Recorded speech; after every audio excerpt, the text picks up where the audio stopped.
દેવ હનુમાનની 21 ફૂટની પ્રતિમા અને દેવ હનુમાનની દુર્લભ એવી ઉત્તરમુખી પ્રતિમા ગુજરાતના વિરમગામ ખાતે બિરાજમાન કરવામાં આવી છે। કહેવાય છે કે આ મંદિરમાં તમે એકવાર શીશ ઝુકાવી લો તો દેવ હનુમાન નિસંગ, ગજાનન ગણપતિ અને શનિદેવની પણ કૃપા પ્રાપ્ત થઈ જાય છે। તો આખરે કયું છે આ ધામ અને કેવો છે આ ધામનો મહિમા, આવો સાથે મળીને જાણીએ। संकट कटे मीटे सब पीरा, जो सुमिरे हनुमत बलबीरा। सौना संकट दूर करनारा मानवामां आवे छे देव हनुमान। તેમના નામ સ્મરણ માત્રથી જાતકના તમામ સંકટો દૂર થાય છે અને અનિષ્ટ તત્વોથી તે મુક્તિ પામીને પ્રભુ ભક્તિમાં લીન થાય છે। આવા કલ્યાણકારી અને કળિયુગમાં સૌથી શીઘ્ર ફળ આપનારા દેવોમાં જેની ગણતરી થાય છે તેવા દેવ હનુમાનનું એક કલ્યાણકારી ધામ વિરમગામમાં સ્થિત છે, જે ઓળખાય છે હનુમંત ધામ તરીકે।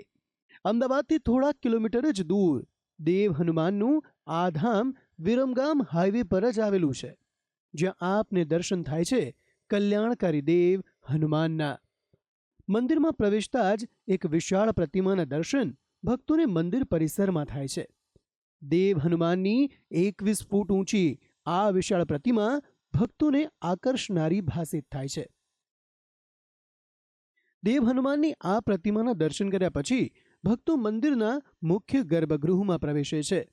અહીં દેવ હનુમાનની સાથે સાથે ભક્તોને શનિ મહારાજ અને શ્રી ગણેશના પણ દર્શન થાય છે, જેના થકી ભક્તો કરે છે ધન્યતાની અનુભૂતિ। અહીંયા આગળ શનિવાર તથા મંગળવારનું બહુ મહત્ત્વ છે, તો દરેક હરિભક્તો અવારનવાર જતા આવતા બધા ઊભા રહે છે અને આ મંદિરમાં યાત્રિકો જે પગપાળા સંઘ અહીંથી જતા હોય તે પણ અહીંયા આગળ રોકાય છે। અમે દર શનિવારે મંગળવારે અહીં હનુમાનજીને હું દર્શન કરવા આવું છું। મારી બધી મનોકામના પૂર્ણ કરી હનુમાન દાદાએ। જેટલું મનુષ્ય પર શ્રદ્ધા રાખવી એટલી શ્રદ્ધા પૂર્ણ થઈ આપણું કામ પૂર્ણ થાય છે। આ મંદિરમાં સ્થિત હનુમાનજીની પ્રતિમા જે ગર્ભગૃહમાં સ્થાપિત છે તેની એક ખાસ વાત એ પણ છે કે આ મૂર્તિ ઉત્તરમુખી પ્રતિમા છે। ગુજરાતમાં ખૂબ જ ઓછા જોવા મળતા ઉત્તરમુખી હનુમાન મંદિરમાંનું એક મંદિર આ મંદિર ગણાય છે।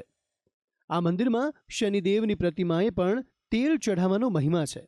શનિદેવની પ્રતિમા સમક્ષ પણ દેવ હનુમાનની એક નાની મૂર્તિ સ્થાપિત કરાઈ છે, જ્યાં તેલ ચઢાવીને ભક્તો ધન્ય થાય છે। આ મંદિરમાં દર મંગળવારે અને શનિવારે મોટી સંખ્યામાં શ્રદ્ધાળુઓ આવે છે અને પોતાની મનોકામના પૂર્ણ કરવા માટે દાદાને વિનવે છે। આ મંદિર દાયકાઓ પૌરાણિક ન હોવા છતાં આ મંદિર પ્રત્યે લોકોની શ્રદ્ધા જરા પણ ઓછી નથી। અહીં લોકો પગપાળા આવીને પણ પોતાની બાધા પૂર્ણ કરે છે અને દેવ હનુમાનની કૃપા પ્રાપ્ત કરે છે। અને અમે દર શનિવાર મંગળવારે અહીંયા આવીએ છીએ। દર પૂનમે પણ પૂનમ ભરવા આવીએ છીએ, કારણ કે આ હનુમાનજીનું સાચ અમને વધારે દેખાય છે અને મનોકામના પૂર્ણ થાય છે। મંદિરમાં નિત્ય સવારે મંગળા આરતી અને સાંજે સંધ્યા આરતી કરવામાં આવે છે।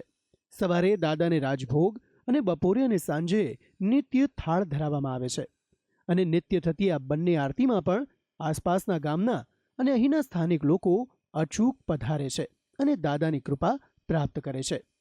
અહીં ખાસ કરીને લોકોના ઘરની ઈચ્છા, રોગ મુક્તિની ઈચ્છા અને વિદ્યાર્થીઓને ભણતરમાં સફળતા માટેની બાધા લોકો માને છે અને લોકોની અતૂટ શ્રદ્ધા છે કે હનુમંત ધામમાં બિરાજતા આ ઉત્તરમુખી હનુમાન દાદા તેમની આ મનોકામના અચૂક પૂરી કરે છે અને એવા કેટલાય પુરાવા અહીં સ્થાનિકોને પ્રાપ્ત પણ થયેલા છે। ભક્તિ સંદેશ ન્યૂઝ, વિરમગામ।